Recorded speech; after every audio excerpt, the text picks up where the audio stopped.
Aaron Whitlow. Brandon Spivey here. Welcome back to the Mark Out Movie Podcast, ladies and gentlemen.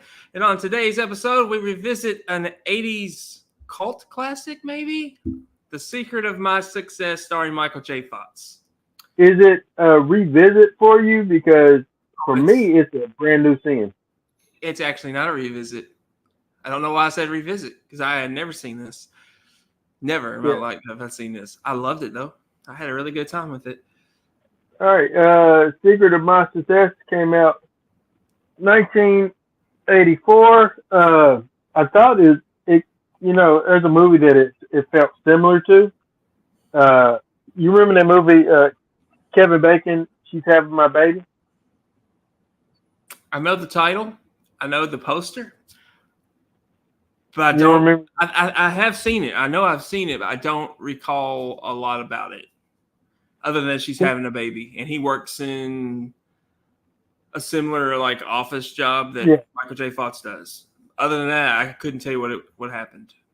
Yeah, what made me think or feel it was very similar was the way they do cutaways to like there's several times within the very beginning or so of the movie they'll keep cutting back to Michael J. Fox's parent.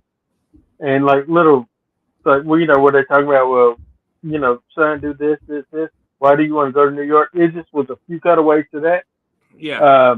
But it wasn't something that primarily that would happen often. It's just something that was featured in it. But that's what reminded me of She's Having My Baby, which is a great movie by itself. But this movie is about a talented young man that can't get an executive position without rising through the ranks. So he comes up with a shortcut, which also benefits his love life. And it stars Michael J. Fox. This is Michael J. I want to say Back to the Future was 85. So it's just between, I'd say Back to the Future and then his other Back to the Future 2 maybe. Because that's No, Back to the Future 2 was 89. 89, so this was 87. But this is very early, very young, very early Michael J. It also has Helen Slater, fresh off of her Legend of Billie Jean movie from 1985. And let's see, it also has in there, somebody else I wanted to just point out, the Uncle Howard Prescott, Richard Jordan, and then the mother, the auntie, Aunt Vera, Margaret Whitten. Have you ever seen the movie in the 90s? And she's like, this girl's aunt, this girl runs away from home, and the family go looking for her, and they end up in this cabin, and she was the auntie. And she's like the socialite aunt that wasn't really down to earth, very ew, nature, yeah, but she becomes a human being towards the end of the movie. That's where I know her from. It looks like she was also in Major League 3, but I don't know her from that movie. I can't remember. I know it's like Back to the Minors. I don't really remember. Scott Bakula's in it, but I don't really recall. Yeah, he is. Sadly, the movie was not good. No. The movie I was talking about, referring to that she's in, is called Big Girls Don't Cry, They Get Even. It came out. I've seen that. I like that. Yeah, it's a really good movie. I feel like I was gonna say it might have been a Rob Reiner film. I might be wrong on that. But this lady is in this movie as well. And there's some other people that popped up in there that I recognize. I don't know his name. I don't feel like looking him up. I'll look him up throughout this review that we're doing. But your boy from The Last Dragon, the villain, the bad guy, not Shogun, the Shogun. Oh, the other dude. Yeah, the dude that's trying to get his girlfriend into singing and modeling, and I knew him. I just couldn't place him. He had a mustache, and I could not I know this guy from somewhere. But there was quite a few people that I kind of was like, I know them. The dude at the beginning that Michael J. Fox was interviewing, he's been in a lot of stuff. He was in Reacher. Last Boy Scout. He's been in a lot of work. He's had a lot of work. Also, Herman Munster pops up at the end. So you got or Judd from Pet Sematary, whichever your poison is that you know Fred Gwynn from. Also, My Cousin Vinny. He's the judge in that. That's all you gotta do is pick your poison. Pick your poison. My lights are going out here, but it's all right. I'm trying to. This one must be the one. That's not good. That's all right. That's all right. I'm gonna. It's not all right. Your lights are going out. No, not my lights, but this. But go ahead and set it. Go set up the beginning for me. Set up. Okay, so he's moving from Kansas to New York. He's got a job lined up. He's just graduated college. And basically, he gets there to New York, he gets to his job, and he is told he's fired because they're laying off 90% of the company. So he's in New York, no job now. And I love it, the fact that he's calling his mom saying that everything's going great. He's got a secretary. He's on a payphone, which you don't see today. He watches these two guys go into this convenience store. They try to rob the place, and he's getting shot at while he's still on the phone with his mom. It's telling her a story that how everything is great. But then his mom actually asked him, has he tried to contact his uncle? So he does that, and he's trying to get a job, and he tells his uncle about him, how he's a young kid and he can't get a job because he doesn't have experience. He said, you were like this once upon a time. And so the uncle gives him the job, puts him in the mailroom, and he's like, we go from there. What I love about this, though, when he's actually in the limo or the company car, as they call it, and he's driving this woman who's complaining about her husband, and he has no idea this is his aunt, by the way, and she has no idea it's technically her nephew by marriage. He pays her a compliment, and that was his biggest mistake. But also the most rewarding part for him eventually, because if he hadn't done this, he wouldn't have, eventually got the company at the end. But when she takes him back to the house and they get in the pool, I marked out. I was laughing. I was having a good old time. The Jaws theme pops up, and I'm like, yes. And once he goes down, I was like, there she blows. Yeah, more than one way. I thought about your love for Jaws in that scene. Actually, I want to point out something that I noticed. I don't know, people don't really ever talk about, but Michael J. Fox was really great at physical comedy. You know what I mean? Yeah, man. He was they'll talk about how they never talk about how dedicated. Like the whole bit, later on, whenever they're on the couch and he's trying to get away from her, like scaring away. And even in that, even when they went to the house, and he's trying to get dressed before his Uncle Howie comes. He's jumping up the furniture. He's flipping around.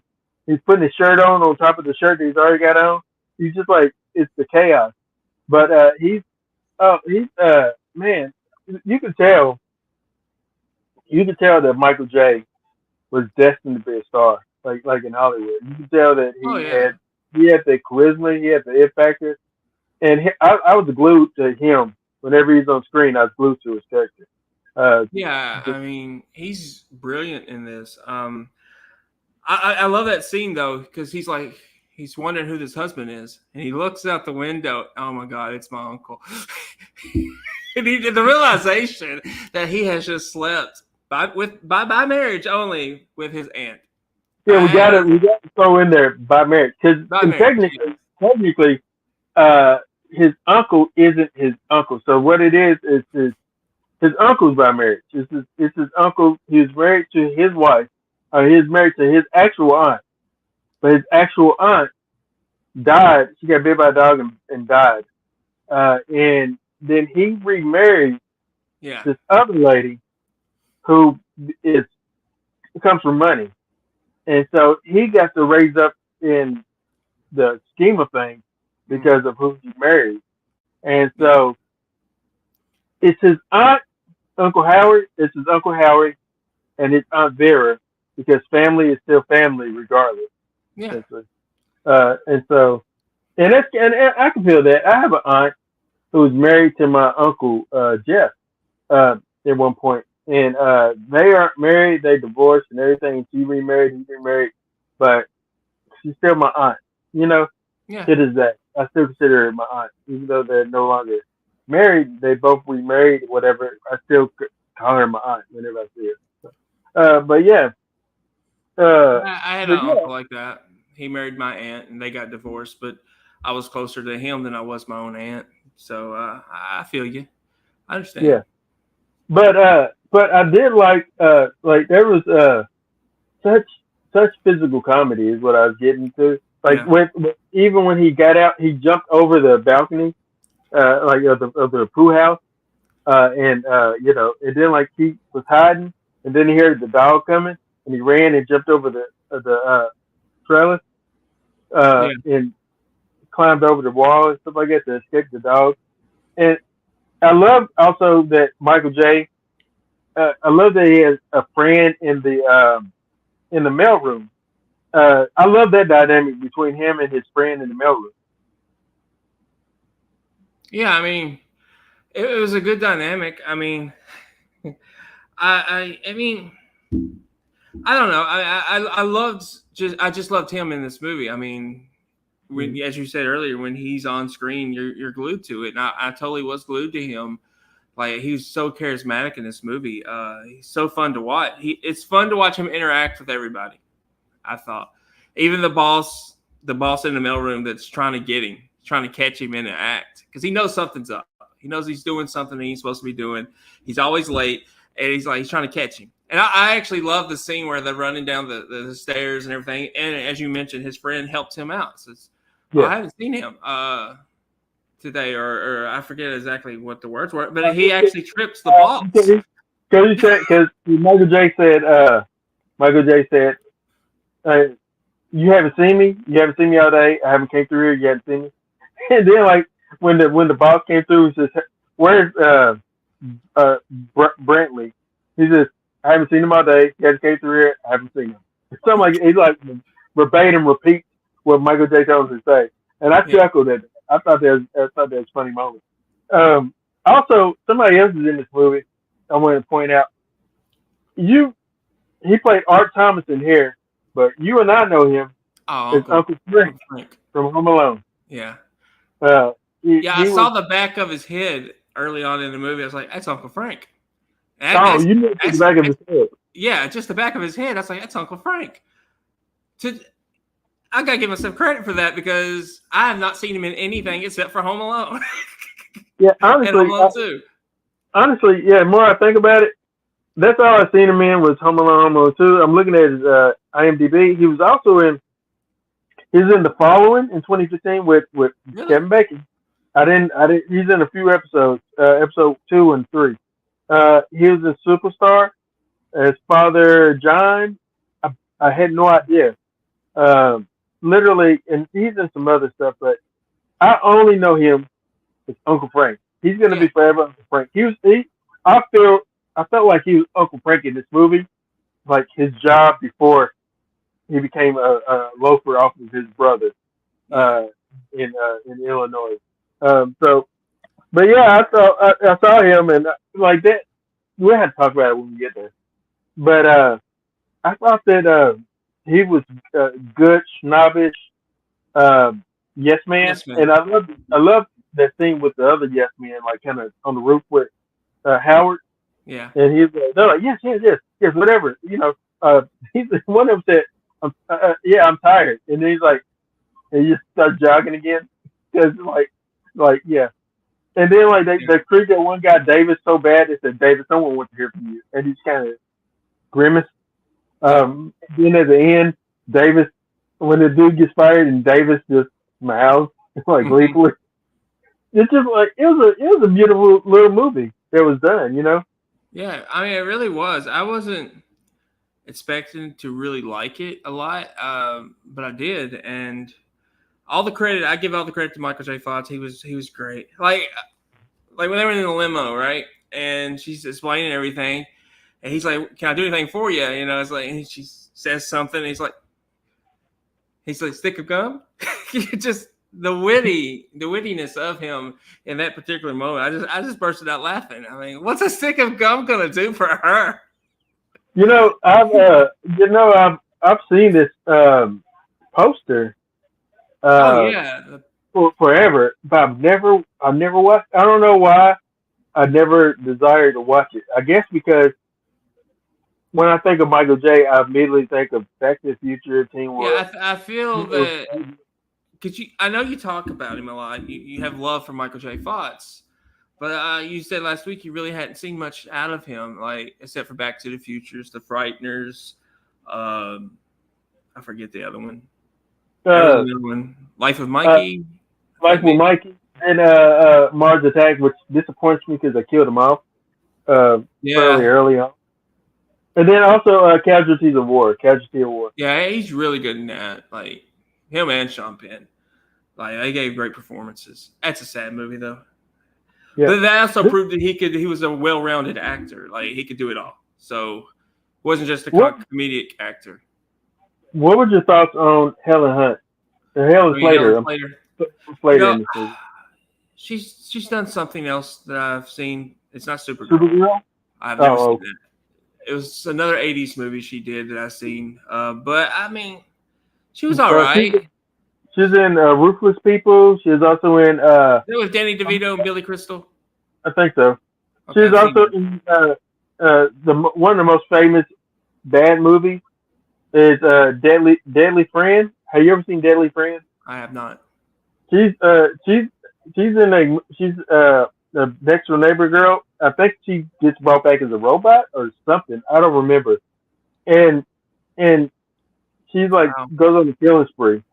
It's it's like a really bad horror movie from the '80s, but Huh. it's I think it'd be atrociously bad. I don't know if it's the screaming anywhere, but I would recommend watching it. It's atrociously bad. Maybe it's just boring to you. I don't know. Um, but I thought she was fine. I thought her character didn't have a lot of meat to her. She was no, sleeping with the boss, trying to get ahead. Not really trying to get ahead, but that's how it comes off when Michael J. Fox finds out that she's just trying to get ahead. But and she kind of falls in love with him, and it's just I didn't feel like they gave her much of a character arc, I guess, other than she's sleeping with the boss and also having a thing with him. yeah. So And other than yeah, that, I mean, she didn't really stand out. Other than she's the girl that Michael J. Fox is in love with. yeah. She is the she goes from being like a suit, like a woman that is Yeah, about the job. She's very on top of things. But by the end of it, she is like her. She kind of loses her what made her just kind of a shark in a sense, yeah. you know. See, I actually believe this. I believe the person you're with, you take part of their personality. And she was with the boss, who was a cutthroat type guy, and she was cutthroat when she first meets Michael J. Fox. And I feel like she had more of her boss's personality.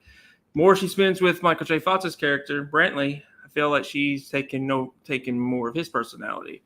I think that happens in relationships. Like you start to take your partner's personality, man and woman. But I don't know. It's just she was okay. I thought the boss was good for the slimy, jerk Yeah, uncle.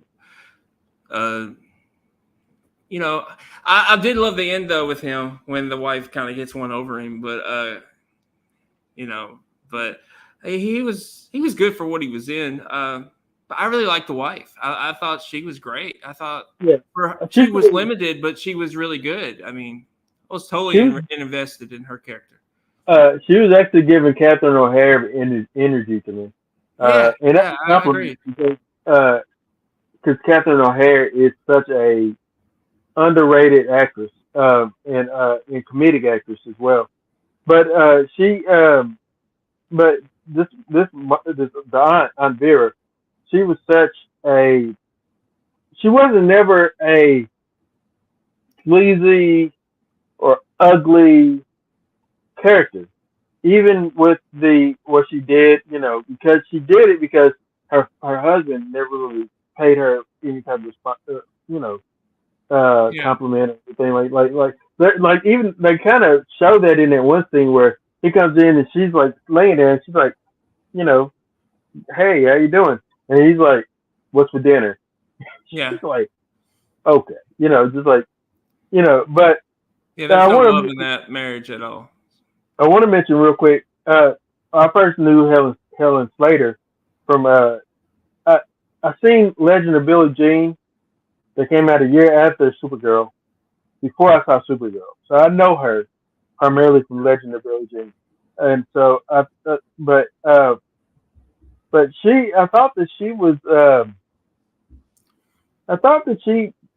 she was fine enough. She was fine enough. Helen Slater is one of those 80s actors that was often cast, and this is how I wonder. This is what I wonder, Brandon. Tell me if you think this. I wonder if people had an opportunity to cast one or two people, and they either go with Helen Slater if they can't get Elizabeth Shue. Like, you know what I'm saying? Yeah. It's like if they wanted somebody, like if I was casting the movie, Elizabeth Shue is who I would cast. But if I can't get Elizabeth, Helen Slater is available. I'd probably use her. Okay, I know that Elizabeth Shue was in The Karate Kid. I know she did Adventures in Babysitting, but what else was she in the 80s? I mean, that makes her a standout performer. I don't know, but I think, but I could say what she was in, she did stand out. You know what I'm saying? In my opinion, but I don't recall everything. But I know that what I've seen her in. But maybe because I have a soft spot for Adventures of Babysitting more than I do Legend of Billie Jean. But I like both of those movies, but they're two very different movies. I mean, I get what you're saying. That they had similar looks. I get it. I mean, maybe. I mean, I don't know. She's a city slicker because I forgot she's even in that movie. When I think of the 80s, when I think of women star power in the 80s, I can't help but think of Shelley Long. I mean, I think it's her name. She did a lot of rom-coms in the 80s. She was in Cheers as well. So I think of her. I really do. I think that's Kirstie Alley's another one I think of. But I don't know. I mean, younger women, it was probably Elizabeth Shue and Helen Slater. Meg Ryan, those people, Julia Roberts. Meg, I can't forget Meg. They had A-list lot. Yeah, I'm talking about like people like a Helen Slater, people like Elizabeth Shue, even people like a Shelley Long, people like Kirstie Alley. I would say I'm trying to think of somebody else that I would throw in that little list of people from that time frame. They even I had it, but I forgot. Sally Fields, maybe. Maybe not Sally Fields, but people like that was in that category of they were like not A-listers, but they were recognizable enough, but they weren't A-listers, but they weren't B. You know what I'm saying? They were like that weird middle ground where they got cast and they did things, but the other ladies from Sex and the City, Sarah Jessica Parker. Sarah Jessica Parker, also Kim, yeah, her. Also, I just thought about from Fast Times at Ridgemont High, Phoebe Cates. Oh, from Ferris Bueller.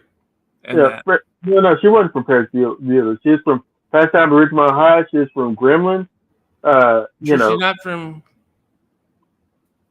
no, No, she's not. You sure? Ferris Bueller is. She was in That's the Legend. Sarah. Never mind. You're right. Yeah. You're right. Mira Sarah, or Mira Sarah, or whatever her name is. Like, yeah.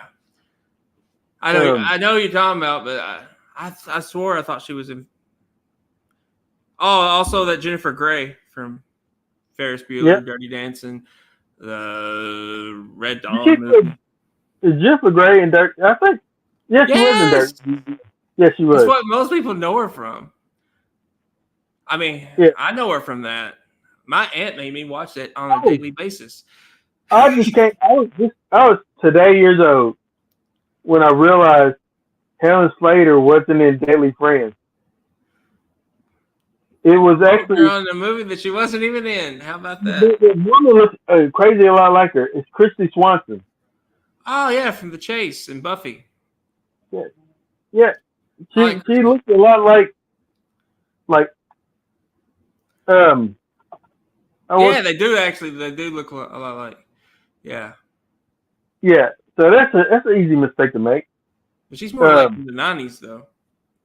She was late 80s, early 90s. She's in Ferris Bueller's Day Off. Talk about Ferris Bueller. She was in that movie. As Simon, she was like in the class talking about Ferris Bueller's Sick or whatever. But anyway, back to this movie. I just wanted to point out. I was like, I don't see it on her IMDb, and I was wondering why. But that's why, because she wasn't in the movie. But it's funny because I always thought it was her. I was wrong. But yeah, all of us. Yep. But I do want to say that this movie had a energy throughout it, and it never let off of the energy of it. Like the comedic timing, the beats was really good. Like I love, you mentioned it briefly, but the little shootout at the beginning where I love is very subtle. So the two guys go into the store. There's a guy outside the store, and he knows what's about to happen. Oh yeah. This guy, and he just creeps away and leaves. like I don't want to be here. And then like all of a sudden you see the person run out and say help, and then like the cops show up and there's a shootout and his mom's like, what's that? Is that gunfire? And he's like, no, it's Miami Vice. They just wrecked they're shooting at a Ferrari or something like that. Yeah. But it was just it's such a funny joke, about it, and it was good, man. I just really enjoyed it. Yeah, I mean it was a good scene. Michael J. Fox not stole it, but he did steal the scene. He was the scene. He was why it was so funny because as the shootout's going, he's just keeping calm, but being scared to death at the same time. He had, you said it earlier, he had the it factor, and he really did. And man, I hate what happened to him, but he was so good in this. Man, it just, I don't know, it kind of makes me sad to think about what happened to him about 10 years later, but with the Parkinson's and stuff. But when he got diagnosed with that, but man, I would I don't know. I just thought he was really good in this. He made everyone else better, which is what a true star does. It was just a great time. It really was. Do you know the numbers on this movie, like what it did box office wise? No, I have no idea. Or if it was a flop or whatever. I would say it was probably a flop, but because you don't really hear people talking about that when they talk about Michael J. Fox. Well, I would say this: it's one of those movies. His Michael J.'s career. Oh, I'm wrong. It did well. Made $111 million. Oh. So back then, that was really good. Yeah. I was gonna say, back then with Michael J's career, he I'm going to Rotten Tomatoes just kind of looking to see what the scores look like on there. Now it doesn't have a good score on there. 49% on the tomato meter with the critics. 58% with the popcorn meter with the public. Uh, but I would say that it's that way because, as what I was about to say, get this, is Michael J had such amazing films. Like you had uh, Teen Wolf, which he was shooting at the same time he was shooting Back to the Future. He was like, no, not Teen Wolf. Back to the Future, and he was shooting Growing Pains. Was it Growing Pains? No. What was this show? What was this show? I can't think of what it was called. I had it. It's not Growing Pains though. It's Kirk Cameron. With Gross. It's the guy with Tremors, the father. Yeah, Gross. Tremors. It's also Gross, right? Yes. Michael Gross? Not Michael. I think it is Michael. I can't think of what that show is called. I have never seen it. So I didn't know. It was a good show. Well, because of Michael J. It's a good show because of Michael J. Clearly, he wasn't a star when they first casted him. He was going to be the son. But like I said, he has that charisma that he has the. Can you still hear me? I think so. Say something. Can you hear me? I hear you. Okay, I got you. Some reason, stupid. I don't know, something wrong on my phone. But anyway, but my point is that Michael J. He had Teen Wolf, he had Back to the Future, Teen Wolf, he had, and then some other stuff in the middle of it. But his filmography is so vibrant that it's easy for this movie to have fallen between the cracks. You know what I'm saying? Yeah. Like I said, I had never seen it before. I saw Doc Holliday, not Doc Holliday, Hollywood, Doc Hollywood, The Hard Way. I've seen that one. Life of Mikey, I'm pretty sure I've seen, even though I don't remember it. Greedy, I've seen that. But this one, it always escaped me. I love Teen Wolf too. Teen Wolf is like dear to my heart. I love that movie. I almost like it as much as the original Back to the Future. Almost, not quite. Yeah, almost. You know what bothers me with Teen Wolf, and I'm going to say this: I love Teen Wolf. Nothing bothers me about the original film, but it took me out of it when they recasted Michael J. Well, they didn't recast, so he's his cousin. But they brought the father in back from the original. They recast Booth. Styles. They recast Styles. I think they recast Booth as well, or maybe it's somebody else. Maybe it's not Booth, but it's Styles. I know Styles, but maybe not Booth. But they recast because the original had Bill Murray's brother. No. Oh, the original, not the original. The sequel. Never mind. Go ahead. No, I'm talking about like in the original Teen Wolf, you had Michael J. Fox, and his best friend was Bill Murray's brother. I forget his name. Booth was his girlfriend. I forget his Michael J.'s brother's name, but he's an actor that I really enjoy as well. And when I seen him pop up in Styles, was I wrong? That makes twice on this one episode. was he Booth? Was he Styles in the remake? In the sequel? Who? Bill Murray's brother? Murray's brother. I couldn't tell you. I've seen it once. It was okay, but it didn't have the charm of the original. That's all I can. I don't even remember what that movie was about, to be honest. But I do love the original when he's on top of the car. He's the wolf, and they're playing Surfing USA. I love that. That's amazing. Yeah, I'm just trying to see if so they can recast. They made Stuart Fratkin as Styles. I think he's in a horror movie alumni. I can't think of which one. But anyway, there is something I wanted to ask you about this movie. Yeah. As part of the soundtrack, did you feel they were, I want to say, ripping off other movies? Ferris Bueller. You talking about Ferris Bueller? Well, there's a couple, but Ferris Bueller is his theme does stand out. Do you feel they were ripping off other 80 comedy films?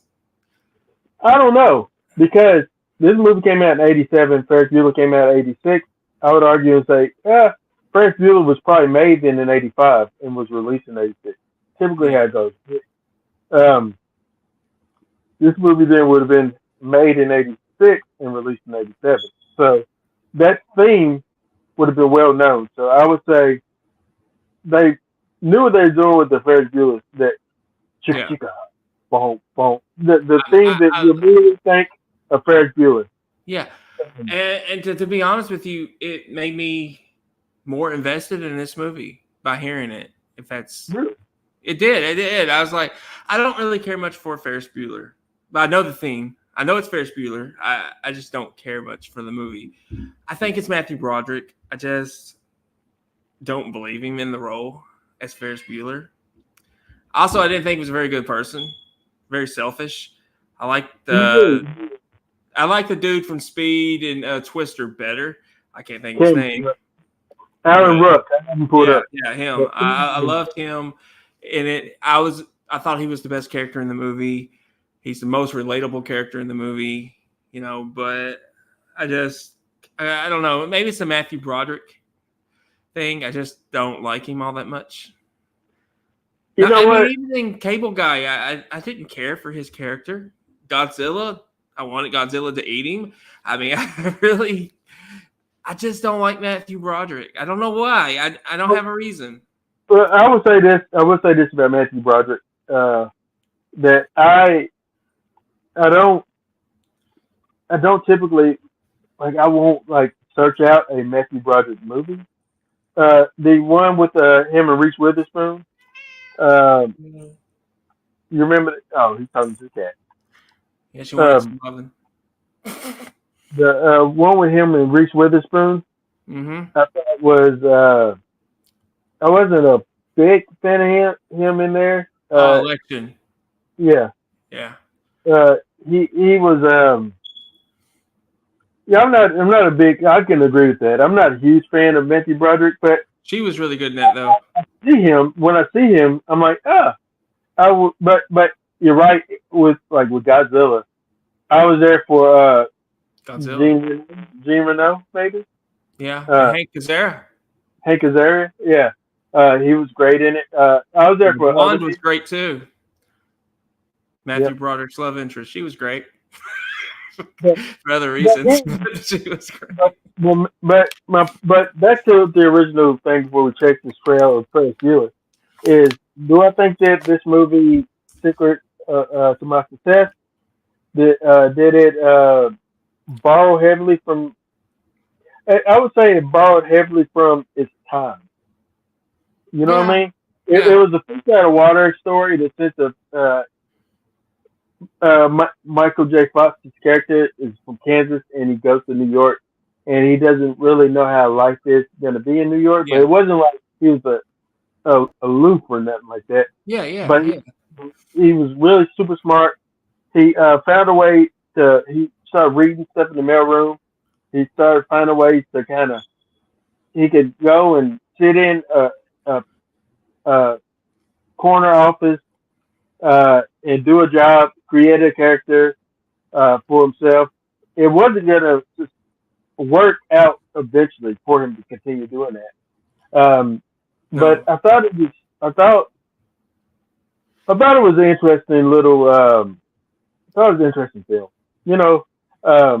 but I personally just if I'm going to rate the Michael J.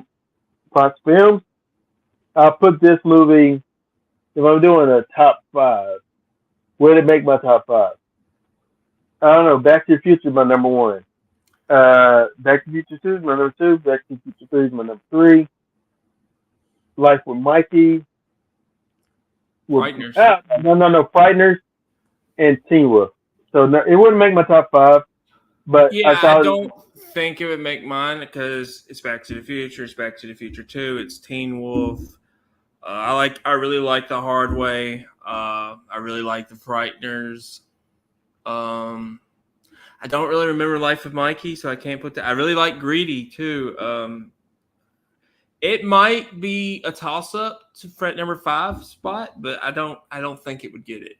But I did really enjoy this movie though. I thought it was really good. I want to now watch more Michael J. Fox movies, just revisit them because I could be honest with you, I don't watch him in anything other than Back to the Future. It's all I watch. When I revisit a movie of his, it's always Back to the Future. Not even Teen Wolf. I don't revisit that, even though I loved it as a kid. I mean, it was on repeat constantly for me as a kid. But I actually like Teen Wolf better than Back to the Future as a kid. But I know I wouldn't today. Back to the Future is like royalty. You know, it's just like that. There's not a science fiction time travel movie that will ever beat it, in my opinion. Your voice went out. You watch still. It's the Back to the Future. It's the Michael J. Fox documentary. Yeah. That came maybe, I don't know if it's this year or last year, but it's really good. Talk about his battle with Parkinson's, but it kind of goes into his career and the way that they shoot around and they do with Michael J. It's amazing. And so I recommend you watch that movie. If you got to put it on your list to watch. It's really good. I try to see if I can find that show that he was in, but I can't find it. The Michael J. Fox show? Or not the first in the one. 80s. Yeah. Yeah, I don't. I think it's Growing Pains. I think you're messing me up. It's not. It's Kirk Cameron. It's Alan Thicke. It's not Different Strokes. What is it? No, not Different Strokes. Is them adopting the two black kids. It's I can't think of his name. Michael J. Fox. You looking it up? Family Ties. Family Ties. Okay. Yeah. Kind of mirror one another. Growing Pains and Family Ties a little bit. But I would say Family Ties was the better one. Alan Gross. No, not Alan Gross. Michael Gross? Yeah. I'm still going to say Michael Gross. Bert from Tremors. Yeah, Bert from Tremors. Anyway, I'm ready to give my numbers. All you right. Ready? Ready for it. I'm going to give it 3.5 marks out of 5. Because I thought it was a solid movie from the 80s. Comparatively to his other films, I can see why it has fallen under the radar, but Michael J. shined through. I believe Aunt Vera, that's what I'm going to call her. She ate up every scene that she's in. She did. And I love the end with the musical chairs when it comes to like them trying to go to each other's rooms and find out. I love that. I love the ending when the bad guys essentially get fired, and he got the dude from the mailroom promoted as well. It's just like I love the ending. I love the cherry on top ending. Yeah, I mean that's fair. It's a fair assessment. I'm gonna go a little higher than you. I'm gonna give it a 4 out of 5. Okay. I really enjoyed it. I thought I would maybe like it a little bit, but I didn't think I was really going to enjoy it. And I had a really good time. I was laughing out loud. I just thought it was great. I agree. It's a fish out of water story. And even my Letterboxd review, it's like, what's the answer to this riddle, to the secret of my success? Well, obviously, you have to go to New York from Kansas, get fired, sleep with your aunt, create an alias to get higher in the company, overtake your uncle. I mean, it's just for the company. When I look back at everything that happened in this movie, I just was like, man, the 80s were wild. That is my takeaway.